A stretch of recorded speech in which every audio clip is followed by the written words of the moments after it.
ఒక పట్టణంలో ఒక ధనవంతుడు ఉన్నాడు.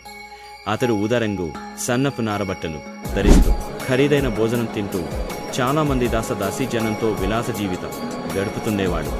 ప్రతిదినం బహుగా సుఖపడుతుండేవాడు. అతని ఇంటి ముందు వాకిట్లో లాజరు అనే పేరుగల ఒక దరిద్రుడు ఉండేవాడు. అతడు చినిగిపోయిన బట్టలతో, అతని ఒళ్లంతా కురుపులతో, పుండ్లతో నిండినవాడై ధనవంతుని ఇంటివాకిట పడి ఉండేవాడు.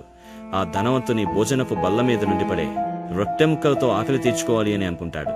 అంతేకాక కుక్కలు వచ్చి ఆ దరిద్రుని కురుపులు నాకే.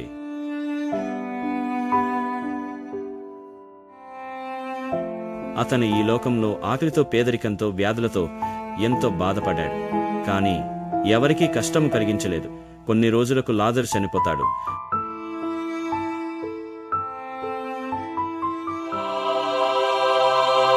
అతడు దేవదూత చేత కొనిపోబడి అబ్రాహాము ప్రక్కన ఉంచబడ్డాడు.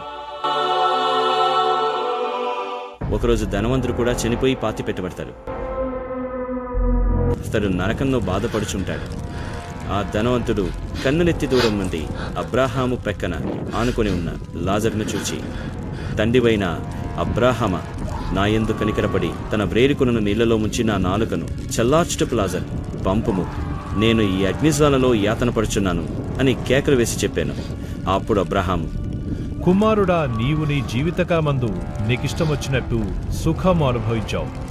అలాగే లాజరు తన జీవితకాలమందు కష్టము అనుభవించినని జ్ఞాపకం చేసుకో. ఇప్పుడు అతడు ఇక్కడ నెమ్మది పొందుతున్నాడు, నీవు యాతన పడుతున్నావు.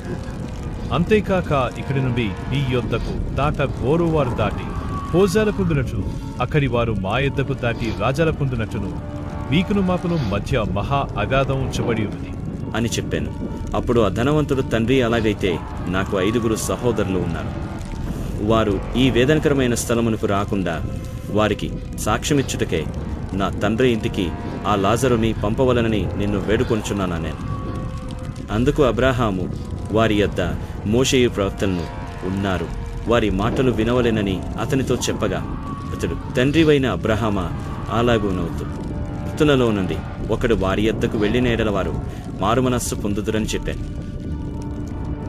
అందుకతడు మోషేయు ప్రవక్తలను చెప్పిన మాటలు వారు వినని ఎడల మృతులలో నుండి ఒకడు లేచినను వారు నమ్మరని అతనితో చెప్పాను నేను. ఇది కథ కాదు, ఆ కాలంలో జరిగిన ఒక యథార్థ గాథ. ఇది మనకు ఒక పాఠం నేర్పుతుంది. ధనవంతుడు సుఖభోగాలు అనుభవించాడు, కానీ తన ముందు ఉన్న లాజరు పట్ల దయచూపలేదు. తనకు అవకాశం ఉన్నా ఎటువంటి సహాయం చేయలేదు. చివరకు ఆ ధనవంతుడు వారిని అగ్నిలో కాలుతున్నాడు. మన పొరుగు వారికి ప్రేమించమని, యథార్థంగా ఉండమని, మరియు అవసరంలో ఉన్న వారిని ఆదుకోవాలని దేవుడు చెప్తున్నాడు. చనిపోతే మనకు ఏ అవకాశం లేదు.